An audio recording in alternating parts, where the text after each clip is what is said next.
اور مطلب صاف ہونے پر اپنے کسی طے شدہ ٹھکانے پر پہنچ جائے۔ میں نے پرخیال لہجے میں کہا۔ اس وقت تک سلطان شاہ بیدار نہیں ہوا تھا اور غزالہ کچن میں مصروف تھی۔ میں ویرا کے ساتھ ناشتے کے انتظار میں میز پر بیٹھا ہوا تھا۔ یہ نہ کہو تم نے بتایا تھا کہ کیلی آئمین کے پیچھے دیوار چڑھ رہی تھی، گولی لگتے ہی وہ چیخ مار کر گری تھی۔ آئمین کو اندازہ ہو گیا ہوگا کہ زخمی ہو جانے کے بعد وہ فرار میں اس کا ساتھ نہیں دے سکے گی۔ آئمین نے اپنے ہمدردوں کو یہ بات بھی بتا دی ہوگی۔ ضرور بتائی ہوگی، میں نے اعتراف کیا، مگر وہ بدحواسی کے عالم میں تیزی سے فرار ہوا تھا۔ اسے یہ خوش فہمی ہو سکتی ہے کہ شاید کیلی زخم کھانے کے بعد کسی اور سمت میں فرار ہو گئی ہو۔ یہ محض میرا اندازہ ہے، ورنہ گرفتاریوں کا ذکر گول کرنے کا اصل مقصد پریس ریلیز تیار کرنے والے ہی جانتے ہیں۔ اب تم راہ پر آئے ہو، پہلے اس طرح بات کر رہے تھے جیسے ان دونوں نے تم سے مشورہ کر کے فرار کا منصوبہ بنایا ہو۔ ویرا نے ہنستے ہوئے کہا۔ اب دیکھنا ہے کہ جلال کا فون کب آتا ہے، میں نے دھیرے سے کہا۔ ناشتے کے دوران میں اس موضوع پر غزالہ سے بسیر حاصل تبادلہ خیال ہوا۔ اس کی نفی تلی رائے تھی کہ اس مرحلے پر محدود خبروں کا جاری ہونا ہی سب سے بہتر تھا، تاکہ ہمارے حریف غیر یقینی اور ہیجانی کیفیت میں مبتلا رہیں اور ان کی طرف سے غلطیوں کے ارتکاب کا امکان برقرار رہے۔ 10 بجے جلال کا فون آ گیا۔ اس کا ڈرائیور مجھے لینے کے لیے نکل چکا تھا۔ میری دانست میں اس کا یہ تکلف غیر ضروری تھا۔ اس کی ہدایت پر میں ذرا سی دیر میں شہر کے کسی بھی حصے میں پہنچ سکتا تھا۔ اس نے بتایا کہ وہ کوئی تکلف یا اہتمام نہیں تھا۔ میں اپنی گاڑی میں اس کے مطلوب مقام تک نہیں پہنچ سکتا تھا۔ وہ عمارت شہر کے انتہائی حساس اور ممنوع علاقے میں واقع تھی۔ پچھلی رات اس سے روبرو ملاقات میں دوسری باتوں کے درمیان میں یہ پوچھنا بھول ہی گیا تھا کہ امریکی عہدیداروں سے اس کی مجوزہ ملاقات میں گفتگو کا ایجنڈا کیا ہوگا۔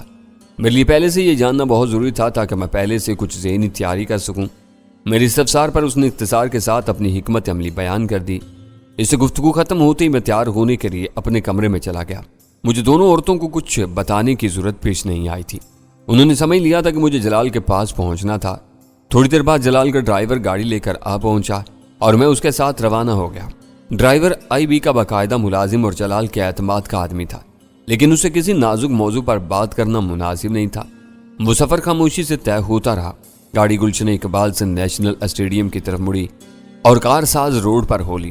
چند منٹ کے مختصر سے سفر کے بعد گاڑی بحریہ کے ایک زمینی مستقر کے پھاٹک کے سامنے رکی تو مجھے اندازہ ہوا کہ اجلاس کا مقام میری قیامگاہ سے بہت قریب تھا۔ پھاٹک پر بحریہ کے ایک چاقو چوبند گن مین نے ڈرائیور کا کارڈ دیکھا اور گاڑی کے اندر داخلے کے لیے پھاٹک کھول دیا۔ کارساز روڈ سے اس پھاٹک میں داخل ہوتے ہی کشادگی، نفاست اور ڈسپلن کی ایک نئی دنیا نظر آئی، جہاں رہنے بسنے والوں کے قرینے ہی مختلف تھے۔ کئی دفتری عمارات کے سامنے سے گزرنے کے بعد ڈرائیور نے گاڑی ایک طرف موڑی اور ایک پرشکو سہ منزلہ عمارت کے پورچ میں لے جا کر روک دی، جہاں پختہ گزرگاہ کے اطراف میں زمین اور گملوں میں سجے ہوئے سبزے اور پھولوں کی حیرت انگیز بہتات تھی۔ میں جیسے ہی دروازہ کھول کر نیچے اترا، برآمدے سے جلال لپک کر میرے سامنے آ گیا۔ وہ دونوں مقررہ وقت سے پہلے ہی پہنچے ہوئے ہیں۔ اس نے پرتپاک انداز میں میرا استقبال کرتے ہوئے سرگوشی کی۔ ان کے لیے ایک ایک پل گزارنا دوبر ہو رہا ہوگا، میں نے مسکراتے ہوئے کہا۔ آج وہ بے بس ہے، انہیں بری طرح رگڑ دینا ہے، اس نے مجھے یاد دلایا۔ میں خاموش رہا۔ ان لوگوں پر بلا سبب چڑھائی نہیں کی جا سکتی تھی۔ یہ دیکھنا ضروری تھا کہ دوران گفتگو وہ کیا مواقف اور رویہ اختیار کرتے ہیں۔ ان کے بارے میں جلال کے جذبات میرے لیے قابل فہم تھے۔ میں خود بھی ان کا ہمدرد نہیں تھا، مگر ہم کو ان پر دیکھ بھال کر ہاتھ ڈالنا تھا۔ اس بار کسی لمبے چوڑے کانفرنس ہال کے بجائے ایک کشادہ کمرے کا انتخاب کیا گیا تھا، جو شاید چھوٹی موٹی رسمی ملاقاتوں کے لیے ڈرائنگ روم کے طور پر استعمال کیا جاتا تھا۔ کمرہ ایئر کنڈیشنڈ اور خاصا آراستہ تھا۔ ہم سے پہلے 2 تجربے کار سفید فام وہاں موجود تھے۔ جلال ان سے پہلے مل چکا تھا۔ وہ مجھے ساتھ لے کر اندر داخل ہوا تو دونوں امریکیوں کو اخلاقاً اپنی جگہ سے اٹھنا پڑا۔ مجھے خوشی ہوئی کہ مجھے ان پر ابتدا ہی سے نفسیاتی برتری حاصل ہو گئی تھی۔ وہ بہت معمولی سا نکتہ تھا، لیکن اپنی جگہ پر اس کی بڑی اہمیت تھی۔ جلال نے پروگرام کے مطابق مجھے کرنل داور کی حیثیت میں ان سے متعارف کروایا۔ ان میں سے ایک کا نام ٹام پیٹرک اور دوسرے کا نک ہاروے تھا۔ وہ دونوں FBI اور CIA کے مقامی نمائندے تھے، جو بظاہر قانونی حدود میں رہ کر اپنے فرائض سر انجام دیتے تھے۔ مجھے تم سے مل کر خوشی ہوئی، FBI کے نک نے مجھ سے گرمجوشی سے ہاتھ ملاتے ہوئے کہا۔ میں نے اسپیشل ٹاسک فورس کا بہت شہرا سنا ہے، مجھے اشتیاق تھا کہ اس کے کسی ذمہ دار افسر سے مل سکوں۔ آج میری یہ خواہش پوری ہو رہی ہے۔ مجھے بھی خوشی ہوئی۔ میں نے کسی جوابی گرمجوشی کے مظاہرے کے بغیر سرد مہری سے جواب دیا۔ کچھ دن پہلے ایک آف دی ریکارڈ اجلاس میں تمہارے چیف کلرک لیری ہف سے ملاقات ہوئی۔ یہ اس کی بدقسمتی تھی کہ وہ ایک ہارٹ اٹیک میں مر گیا۔ زندہ ہوتا تو شاید آج وہ بھی تمہارے ساتھ آیا ہوتا۔ میرے اس جارحانہ تبصرے پر نک نے نگاہیں بھر کر میری طرف دیکھا اور اس کے ہونٹوں سے مسکراہٹ کافور ہو گئی۔ طبی رپورٹ کے مطابق اس کی موت ہارٹ اٹیک کا نتیجہ تھی، لیکن اس کے فون کا ریسیور کریڈل سے گرا ہوا تھا۔ یہ بات ابھی تحقیق طلب ہے کہ اسے آخری فون کس نے کیا تھا۔ اس کی موت پوری اسرار حالات میں واقع ہوئی تھی۔ ہو سکتا ہے کہ کسی نے اسے فون پر کوئی خوفناک دھمکی دی ہو اور لیری یہ جھٹکا برداشت نہ کر سکا ہو۔ باتیں کرتے ہوئے ہم اپنی اپنی جگہ پر بیٹھ چکے تھے۔ میرا خیال تھا کہ لیری حف کی موت کے حصہ پارینہ بن چکی تھی، لیکن اس کے ساتھیوں کے سینوں میں وہ زخم ہرا تھا۔ وہ اتنے بے وقوف نہیں تھے جتنے سمجھے جاتے تھے۔ نک نے کچھ معلوم نہ ہونے کے باوجود لیری کی موت کے بالکل صحیح سبب کی نشاندہی کی تھی۔ میں تمہاری اس رائے سے متفق نہیں ہوں، جلال نے گفتگو میں حصہ لیتے ہوئے نک سے کہا۔ کسی سیکرٹ سروس میں کام کرنے والا اتنا بزدل نہیں ہو سکتا کہ دھمکی ملتے ہی تڑپ کر لوٹ لگائے اور اپنی جان دے دے۔ لیری فطری موت مرا تھا۔ جلال کے اس بے رحمانہ تبصرے پر میرا دل باغ باغ ہو گیا۔ اصل گفتگو کا آغاز نہیں ہوا تھا اور نک دباؤ میں آ چکا تھا۔ تم مبالغے سے کام لے رہے ہو؟ نک سٹپٹا کر رہ گیا تھا۔ ٹام نے اس کی مدد کے لیے بات سنبھالنے کی کوشش میں جلال سے کہا، اس کی موت اتنی ڈرامائی اور حد تک آمیز بھی نہیں رہی ہوگی۔ یہ بات یقینی ہے کہ اس کی موت کا آخری فون سے کوئی نہ کوئی گہرا تعلق تھا۔ ہم بہت جلد اس کا کھوج نکال لیں گے۔ میری دعائیں تمہارے ساتھ ہیں۔ وہ میرا ہم پیشہ تھا۔ اس کی موت پر مجھے دکھ ہوا تھا۔ جلال نے منافقت سے کام لیتے ہوئے ہمدردی ظاہر کی۔ دراصل پچھلے کافی عرصے سے پاکستان کی فضا امریکی اہلکاروں کو راس نہیں آ رہی۔ یہ حقیقت اب تشویشناک رخ اختیار کر گئی ہے، نک نے سنبھل کر کہا۔ صرف پاکستان نہیں، بھارت بھی اس صف میں شامل ہے۔ میں نے اس کی تصحیح کی۔ پہلے اوبرائن ڈیسنٹ ٹریفک کے ایک مشتبہ حادثے میں دہلی میں مارا گیا، پھر حال ہی میں دہلی کے ایک ہوٹل کے کمرے سے جان اسمتھ کی لاش برآمد ہوئی ہے۔ دہلی کی فضا میں بھی تمہارے افسران زیادہ محفوظ نہیں ہیں۔ ہم لوگوں کے بارے میں تمہارا حافظہ قابل رشک ہے، ٹام نے چپتے ہوئے لہجے میں کہا۔ مناسب وقت آنے پر ان کی کہانیاں بھی بے نقاب ہوں گی۔ اکثر ایسا ہوتا ہے کہ بادل کہیں سے اٹھتے ہیں اور برسات کہیں اور ہوتی ہے۔ تاکہ ذمہ دار افسروں کا خیال ہے کہ جان، نریش اور انل کا خون تمہاری طرف سے بھیجے ہوئے تجربے کار قاتلوں کی گردن پر ہے۔ پاکستان اور بھارت میں روز اول سے روایتی دشمنی چلی آ رہی ہے۔ ویسے گمراہ کن اشارے دے سکتے ہیں، جلال بولا۔ ان کے یہاں کسی اہم آدمی کو چھینک بھی آتی ہے تو وہ پاکستان پر شبہ کرنے لگتے ہیں۔ وہ لوگ پاکستان فوبیا کا شکار ہو چکے ہیں۔ یہ متنازع موضوعات ہیں، نک نے خشک لہجے میں کہا۔ ہم ان میں الجھ گئے تو وقت برباد ہوگا۔ آج کے اس اجلاس کا ایجنڈا کیا ہے؟ آج کے لیے فالکن ہاؤس کے سوا اور کیا ایجنڈا ہو سکتا ہے؟ جلال نے سنجیدگی سے کہا۔ وہاں جو کچھ ہوا وہ بہت تباہ کن ثابت ہو سکتا ہے۔ واشنگٹن میں ٹام نے بات شروع کی مگر میں نے ترشی سے اس کی بات کاٹ دی۔ کیا تم کوئی دھمکی دینے کی کوشش کر رہے ہو؟ یہ دھمکی نہیں، حالات کا بیان ہے۔ ٹام کا لہجہ یکا یک نرم پڑ گیا۔ تم مجھ سے اتفاق کرو گے کہ امریکہ اور پاکستان کے درمیان سرکاری سطح پر مفاہمت اور دوستی کی سازگار فضا پائی جاتی ہے۔ ایسے واقعات سے یہ فضا مجروح ہو سکتی ہے۔ مائی ڈیئر ٹام، سوال یہ پیدا ہوتا ہے کہ ایسے واقعات کیوں رونما ہوتے ہیں؟ میں نے اسے پوچھا۔ یہ جواب تم کو بلکہ جلال کو دینا چاہیے۔ تم قانون سے معاورہ ہو۔ جلال ایک قانونی ڈسپلن کا پابند ہے۔ مجھ سے بات کرتے کرتے وہ یکا یک جلال کی طرف متوجہ ہو گیا۔ اس ملک میں تمہارا قانون چلتا ہے، تم اس کے نفاذ کے ذمہ دار ہو۔ تم کو بتانا چاہیے کہ یہاں غیر ملکیوں اور خاص طور پر امریکیوں کو تحفظ کیوں حاصل نہیں ہے۔ میں نے آنکھوں ہی آنکھوں میں اشارہ کیا۔ ٹام کا مجھ سے بات کرتے کرتے یکا یک جلال سے مخاطب ہو جانا حد تک امیز تھا۔ وہ مسلسل جلال کی طرف دیکھے جا رہا تھا۔ چند ثانیوں کے گہرے اور اعصاب شکن سکوت کے بعد میں نے زبان کھولی۔ بنیادی سوال میرا تھا، اس لیے تمہاری بات کا جواب میں ہی دوں گا۔ ایس ٹی ایف قانون سے معاورہ ضرور ہے مگر قانون کو پامال نہیں کرتی۔ امریکی ادارے اپنے ملک اور دوسرے ملکوں کے قوانین کو پامال کر کے اپنی منمانیاں کرتے ہیں، جس سے بڑی خرابیاں جنم لیتی ہیں۔ میں یہ جاننا چاہتا ہوں کہ کل رات تمہارا ڈپٹی ڈائریکٹر فالکن ہاؤس میں کیا کر رہا تھا؟ وہ وہاں جو کچھ بھی کر رہا ہو، کسی کو یہ حق نہیں تھا کہ اسے جان سے مار دے۔ اس نے میرے سوال کا جواب ٹالتے ہوئے کہا، میں تم سے اتفاق کرتا ہوں۔ میں نے سر کی تائیدی جنبش کے ساتھ کہا، مجرم کبھی کسی اتھارٹی سے اپنے جرم کے ارتکاب کی اجازت نہیں لیتے۔ وہ جو چاہتے ہیں کر گزرتے ہیں۔ کیا نیو یارک اور واشنگٹن میں قتل اور ڈکیتیوں کی وارداتیں نہیں ہوتی؟ سارے مجرم وفاق یا ریاست سے اجازت لے کر جرائم کرتے ہیں۔ جان اور ڈیلٹا فورس کے 2 کمانڈوز کا خون بہت بھیانک ہے۔ ہمارے لوگ ہل کر رہ گئے ہیں، نک نے متاسفانہ لہجہ میں کہا۔ شاید سرکاری سطح پر کبھی علم نہ ہو سکے کہ وہ تینوں فالکن ہاؤس میں کیا کر رہے تھے۔ میں ان کی آفتی ریکارڈ مصروفیات کے بارے میں جاننا چاہتا ہوں۔ جلال نے اپنا مطالبہ پیش کر دیا۔ اور شاید آج کے اجلاس کا یہی مقصد ہے۔